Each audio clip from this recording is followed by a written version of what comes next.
two very special Purnimas.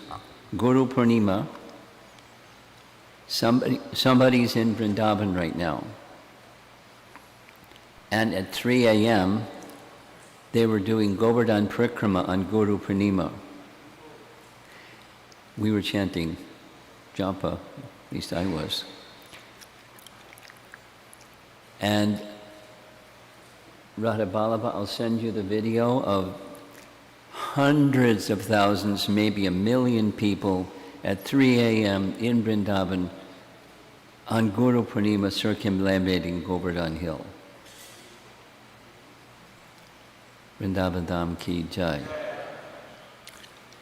And it's also the disappearance day of Sanatana Goswami, and Krishna permitting, we'll have a little message about Sanatana Goswami's disappearance this evening. It's a very special Purnima. What to speak of? What? Oh. Would you like to speak something about Bhakti Churu Maharaj and his disappearance day? Yeah, I know. I'm asking you. Would you like to speak something about Bhakti Churu Swami? This evening. You think about it.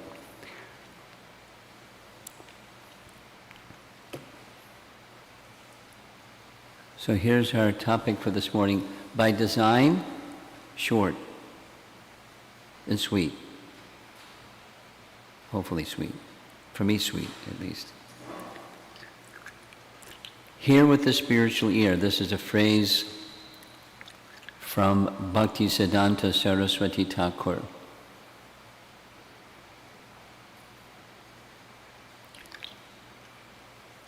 And along the same theme, chanting beyond mechanical chanting, is to hear with the spiritual ear. Bhakti Siddhanta, as you know, it just went away, huh?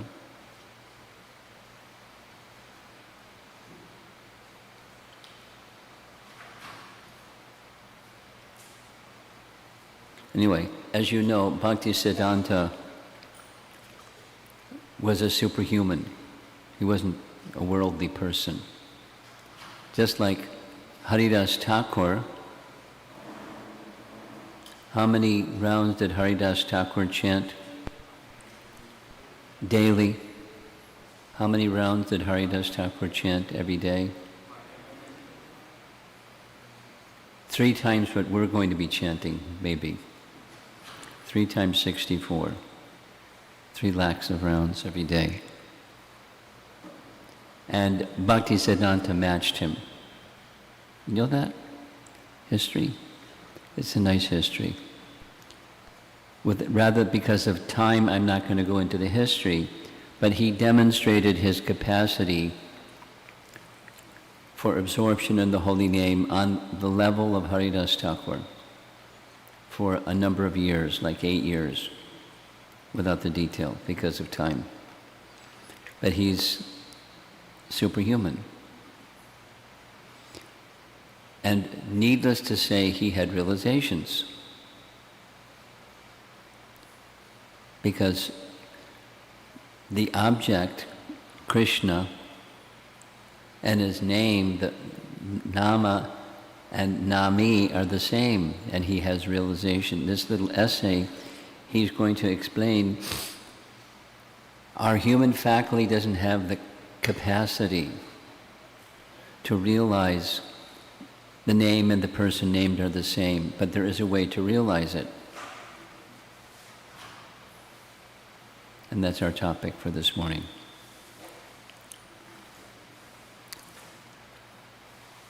This is from a letter that he wrote to a disciple. His letters were gathered, I assume with his permission, in Padmavali. Patravali. Patravali is the publication. This is from 1928, December 1928. The name of the Lord and the Lord himself are not two separate entities, but one.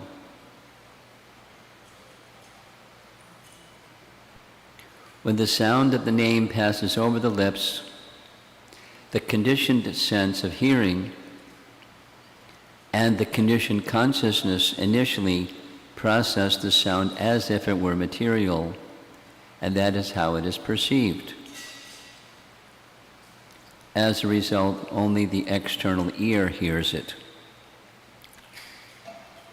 Only the external ear, meaning, there's any sound, there's a procedure of sound move through ether, vibrations come to the eardrum registers, the nervous system picks up the signal goes to the brain, and you hear a sound. That's if your hearing is working. If the whole network is hooked up properly, then you hear a sound. But it's perceived as material because of consciousness. Even sounds that are not material. Paragraph. Since the other senses and the mind, which is the collector of sensory experience, so that the way that it works is the senses send signals. The hearing is one, seeing is another, smelling is another. Senses send a signal to the central switchboard. The central switchboard is the mind. Here comes a smell, good or bad. Here comes a sight, I like, I don't like it. That's the subjective, but the perception goes to the mind.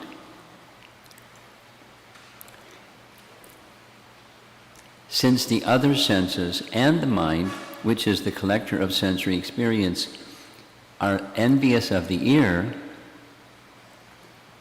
normally I don't think of the mind and the other four senses being envious of the ear, but this is what he's writing. They're envious of the ear, which they consider to be an equal partner.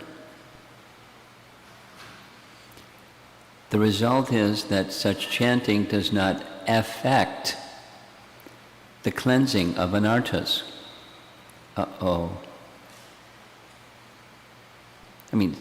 Somewhat. Abhas, chanting, is in that category, and something goes on, but not completely. Paragraph. We do not have the capacity even to theoretically know, not just a concept that your mind says yes, but to know that the name and the Lord of the name are one. It's notional. So you can say yes. Abhinatvam nama namino, yes.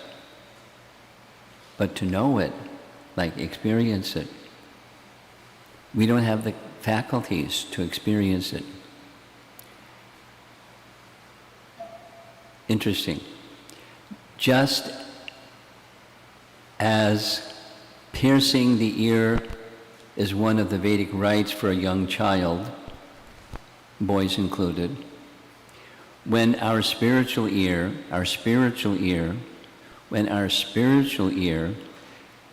has been pierced by the holy name, the other senses give up their envy of the auditory sense. So what's the spiritual ear? That's our topic. That's what I'd like to share. Hear with the spiritual ear. What does that mean? Well, it's not the material auditory faculty. What if it's not that? Okay, that's what it isn't. What is it? Well, there's this thing on the side of the head, the ear, and then there's the nervous system and the eardrum and all of that other paraphernalia that we're awarded with birth. And all of that is a covering of the spiritual ear. What's that? Just like what's our spiritual body? What's our spiritual identity? What's our spiritual form? What's the swarup of the living entity? We don't see it. We don't see the living entity. We don't see the swarup of the living entity. But we know, at least notionally, there is. And that spiritual form, swarup, has a spiritual ear. That is the capacity innately, in all forms of life, there's a spirit soul with spiritual form, but the human form of life, distinct, has the capacity to hear spiritual sound and hear, see spiritual form and register that this deity form is not material, etc., etc.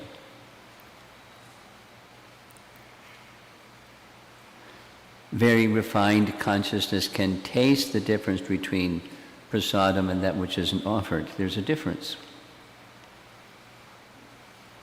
So Bhaktisiddhanta, I'm just explaining, reading, he was on another platform.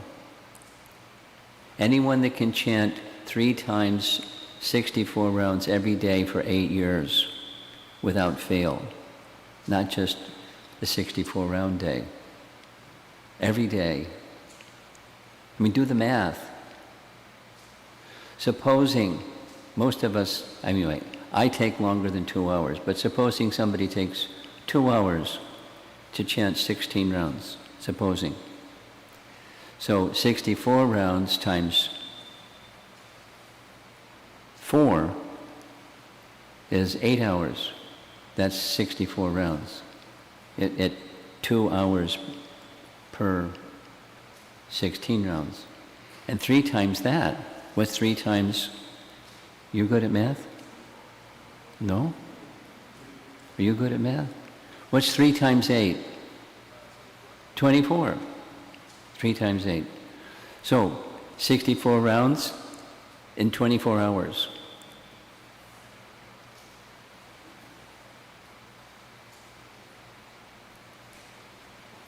Three times 64. No sleep, no eat, no nothing. And that's at 2 hours. For 8 years. I mean, the math tells it. He was on another platform. Every day. I mean, Haridas Thakur was also. But who has that capacity? A Superman or super jiva, not super soul, but super jiva. He's in another platform, and he's sharing with us the understanding of what that other platform is like. Hearing with the spiritual ear is his language. The auditory sense, the hearing capacity, is superior to the mind and to the other senses from a spiritual perspective, particularly for this age, but for all ages. Shravanam, Kirtanam, Vishnu Smaranam is appropriate for all ages, not just for this age. The ear is superior and can be the greatest assistant to come to the spiritual platform through the medium of hearing. So hear with the spiritual ear, that's our topic. They, that's the mind and the other 4 senses, no longer quibble with the ear, which alone can perceive transcendental sound. Then, what happens? The flood of prema pours forth from all the spiritual senses and cleanses and cleans away the contaminants of opposition and malice. I mean, his language is very precise. Paragraph. Thereafter, then what? The beautiful form, qualities, associates, and pastimes are revealed in the name, capital H, himself. So realization is not like over there, it's within the name. Everything is within the name. Name, form, qualities. So isn't time, because I want this to be a short class, but those who are proficient in chanting, they can experience Krishna's pastimes. They can enter into Krishna's pastimes just through sound. I'll give one example. Very nice example. It's from a book that was written after Chaitanya Mahaprabhu's departure, and it describes Rupa Goswami sitting in Brindavan at Radhakund chanting Hare Krishna Mahamantra. And as he was chanting and chanting and chanting, he was absorbed so much in chanting that a very joyful pastime of Krishna appeared in his heart. It's very similar to this example yesterday of the Brahmana who was meditating on worshiping his deity in his mind. So he was chanting, and the pastime appeared in his mind. Krishna appeared in his mind. And Krishna appeared with Radha and the gopis. And something happened in the pastime in exchange between Radha and Krishna. And it was very humorous, a loving exchange that was very humorous. He was participating in the pastime, and along with the other gopis who were with Radha and Krishna, he began laughing in his vision. It wasn't a dream, he was envisioning. And as he was internally, joyfully participating, externally, his body laughter came. It's very similar to the Brahmana who's burned his finger touching the sweet rice to see if it was cool enough to offer. And as he was laughing, inside, his body was also laughing outside. At that very moment, a very old Brahmana that was kind of lame and couldn't walk properly and was hobbling past Rupa Goswami as he was in this trance. And the elder Brahmin saw him laughing. He thought he was laughing at his inability to walk properly. So he was disturbed. How is it possible that such an elevated Vaishnava can laugh at a lame old man? So what did he do? He went to Sanatana Goswami. And he said to Sanatana Goswami, I can't believe this. This is what happened today. And Rupa Goswami made fun of me.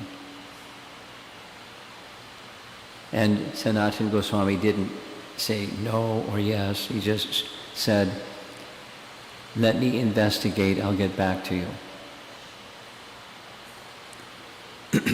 Later that day, same day, it was daylight. It wasn't like sleeping in a dream. It was absorption in the sound of the name. Rupa came to Sanatana and told him from his perspective, there was this pastime that was being enacted in my heart, and as I was absorbed in the pastime, there was laughter, and then suddenly my meditation broke. And I tried to get back into that meditation through chanting, but it didn't happen. And Sanatana Goswami put 2 and 2 together and came up with 4. He was good at math too. And said, here's what happened. As you were laughing, one elderly, lame Brahmin passed by, and he thought you were laughing at him. So here's what you do. You go to that Brahmin, here's where you can find him, I know the Brahmin, and you offer your apology and explanation, and everything will be nice. So that's what he did. And when he went to the Brahmana and told him what happened, that very same day, the Brahmana grasped his head and said, "Oh no, you weren't the offender, I was the offender because I was thinking da-da-da-da-da-da, that you were laughing at me instead of you were enjoying a transcendental pastime in your heart. And I'm an offender, please forgive me." So they both fell at each other's feet and everything was nice. So back to Bhaktisiddhanta's letter. And that's not an isolated case, it happens for very elevated persons. Kabe habe bolo se din amar. Maybe that day will come when we can also hear with the spiritual ear, and then this sequence. Thereafter, the Lord's beautiful form, qualities, associates, and pastimes are revealed in the name himself and experienced by the chanter as something quite distinct from his previous experiences in the mundane world. Then, what's next? The kinds of worries and distractions of the mind that are typical of the conditioned living being cannot remain. Squeaky clean. Final paragraph. When we learn to hear as we chant,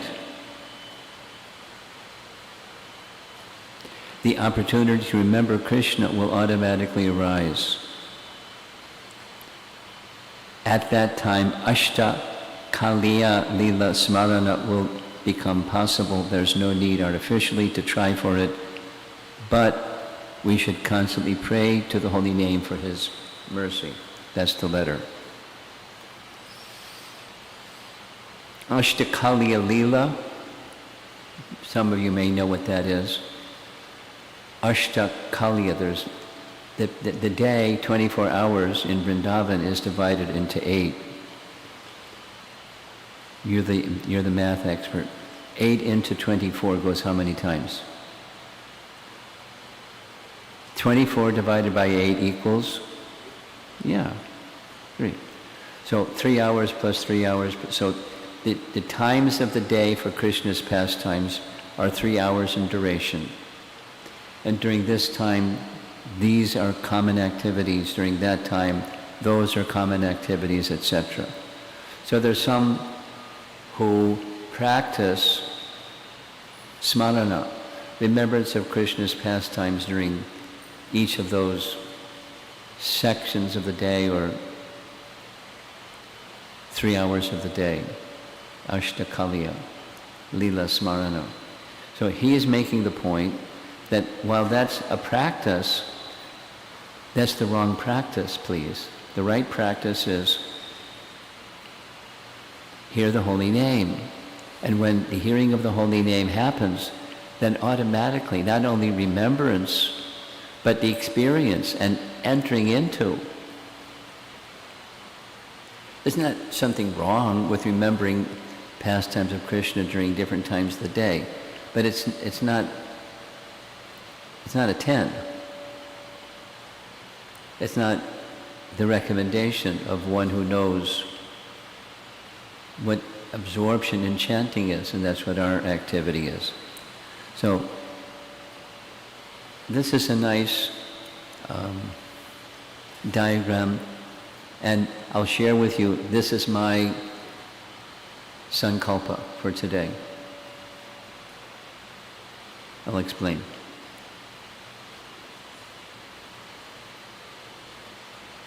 One of our young people went away.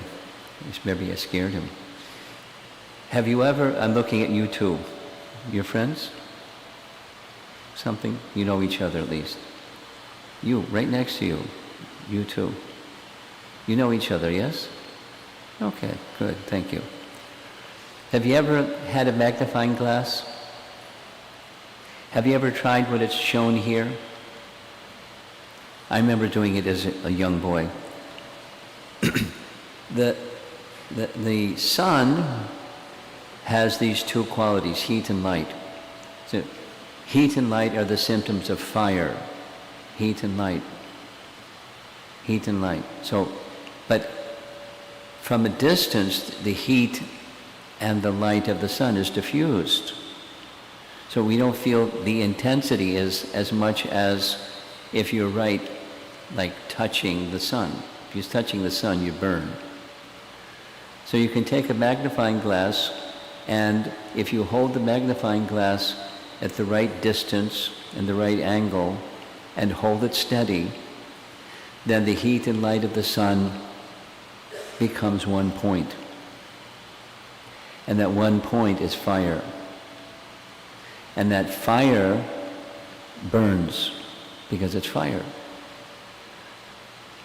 Before coming here, I was in Naperville, suburb of Chicago, and we had a festival of the Holy Name similar to what we're doing here, but I brought this up to young people, and several of them tried it, went to their home, got a magnifying glass, got a piece of paper, and held. You have to hold it steady. You can't like jiggle. You have to hold your hand steady at the right angle, the right distance. You can burn a hole in the paper. You've done it before? Yeah. Okay. It works. So they very enthusiastically brought me the pieces of paper that they burned holes in because they experimented. The reason for bringing this up is that's what chanting with the spiritual ear is like.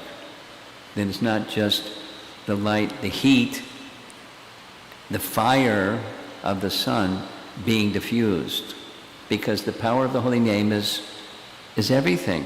Within the Holy Name is everything. That's our teaching. Because Krishna is everything. Within Krishna is everything. Within Krishna's name is everything, because they're not different. But we don't realize it, because we're not doing what this image is showing.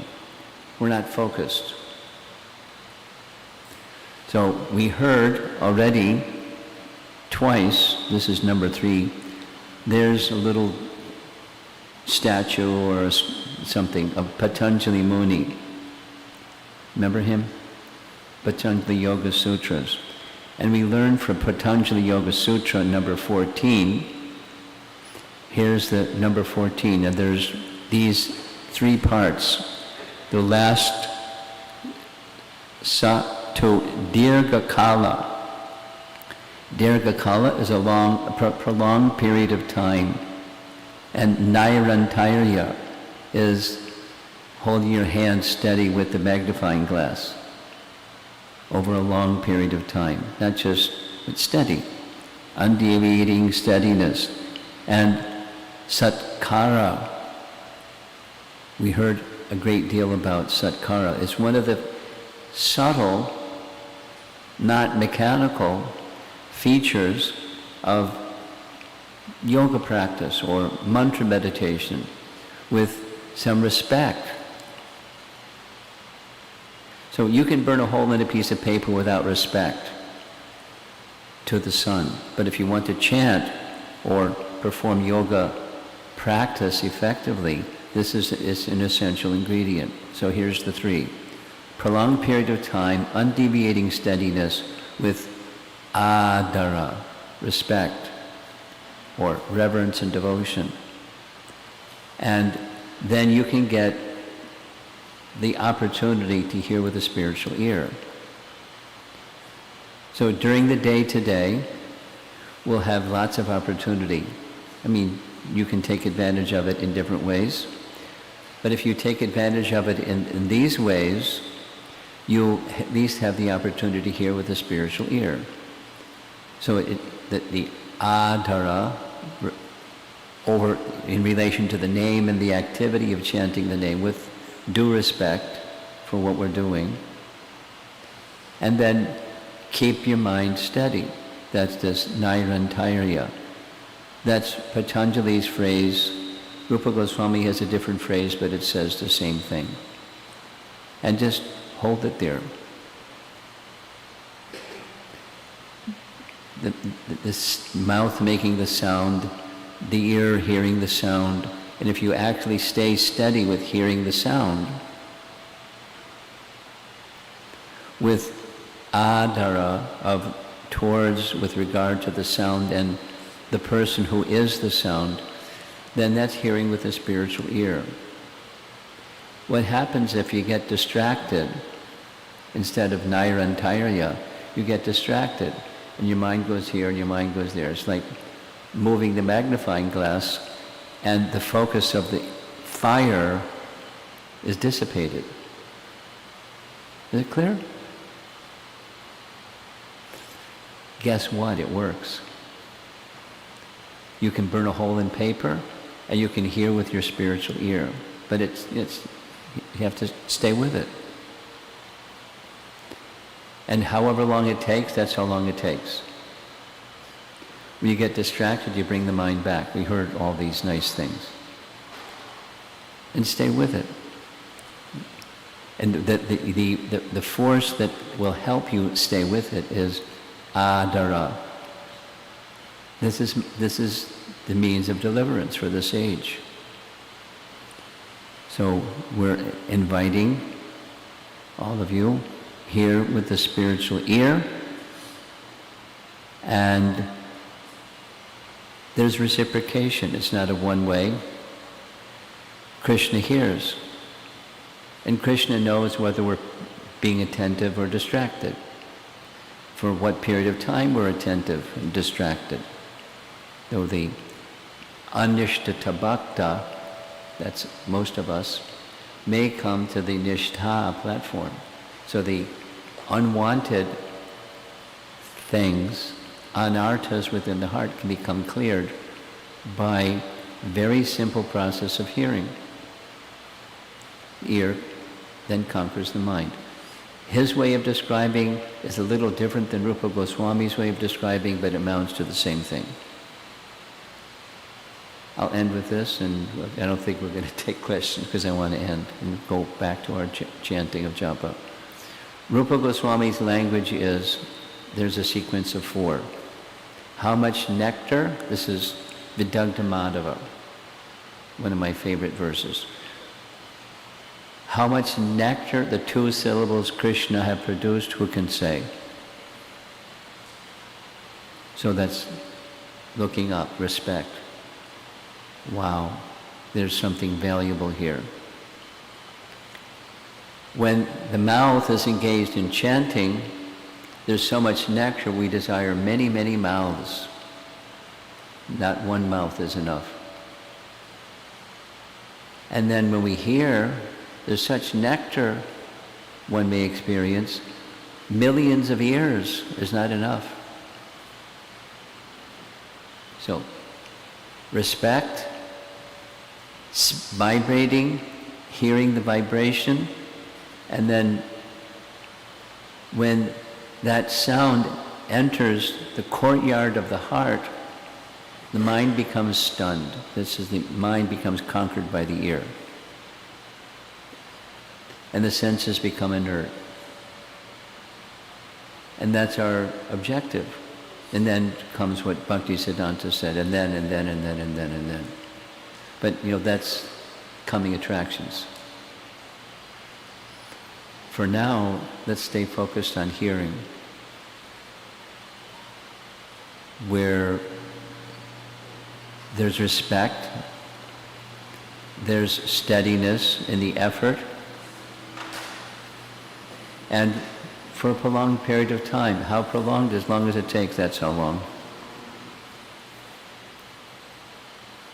We're not making a commitment to chant 3 times 64 rounds a day for 8 years. We're not making that commitment. But make some commitment, and hopefully you'll be able to, at least to your capacity, you chant many rounds, and maybe many of you will be chanting 64 rounds, and some of you, I'm looking at Shamasundar, he's probably already chanted 64 rounds, and he's probably going for 100 or 108 or something. So we just follow behind exalted souls like that. Happy journey. Srila Prabhupada ki. Shri Chaitanya Mahaprabhu ki. for Premanandi.